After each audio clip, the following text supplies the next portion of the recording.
الجزء الثاني، مفردات اقتصادية مجعلصة.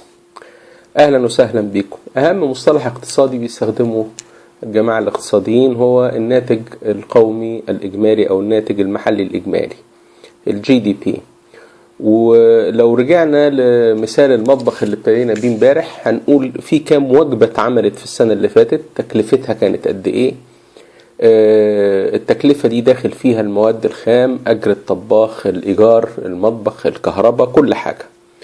على مستوى أكبر الناتج القومي بجد على مستوى البلد بيقيس قيمة كل السلع والخدمات اللي هي أنتجت في خلال سنة مثلا أو ربع سنة حسب الفترة.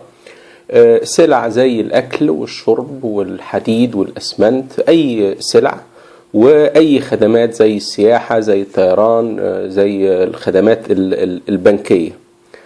الناتج المحلي ده بينقسم إلى 4 جهات رئيسية، أو اللي بيعملوه 4 جهات رئيسية.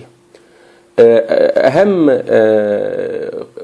قطاع على الإطلاق هو القطاع العائلي أو القطاع المسؤول عن الاستهلاك في البلد، وده بنرمز له بكونسامشن أو الحرف سي.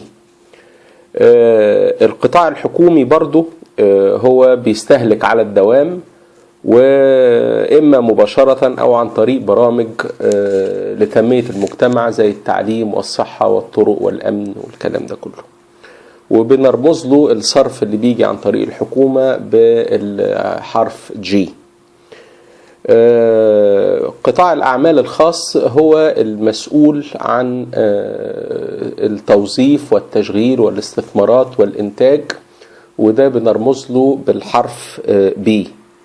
أخيرا هناك قطاع التجارة الخارجية المسؤول عن التجارة مع العالم، سواء بالاستيراد أو بالتصدير، وده بنرمز له ب X-M exports minus imports. إذن فنقدر نقول إن الGDP هو عبارة عن الاستهلاك العائلي، الاستهلاك الحكومي أو الإنفاق الحكومي، قطاع الأعمال، القطاع الخاص، ثم قطاع التجارة الخارجية.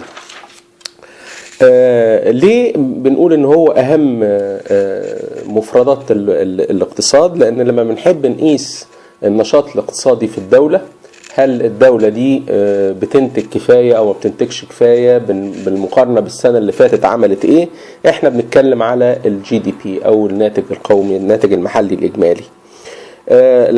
لما نعوز نعرف النمو الاقتصادي اللي حصل في سنة ما، بنقيسه بالنهاردة مقارنة بالسنة اللي فاتت. مثلا نقول انه الناتج القومي، الناتج المحلي الإجمالي في مصر السنة اللي فاتت مثلا كان 1500 مليار جنيه. السنة دي بقى 1575 مليار جنيه، يعني زيادة 75 مليار جنيه. نقيس ال 75 مليار جنيه على ال 1500 بتاعت السنة اللي فاتت، نقول ان نسبة النمو السنة اللي فاتت، النمو الاقتصادي كان 5%.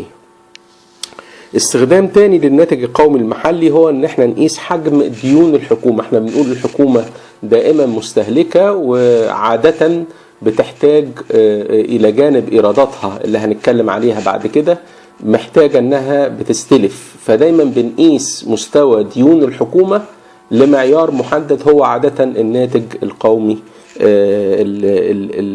أو الناتج المحلي.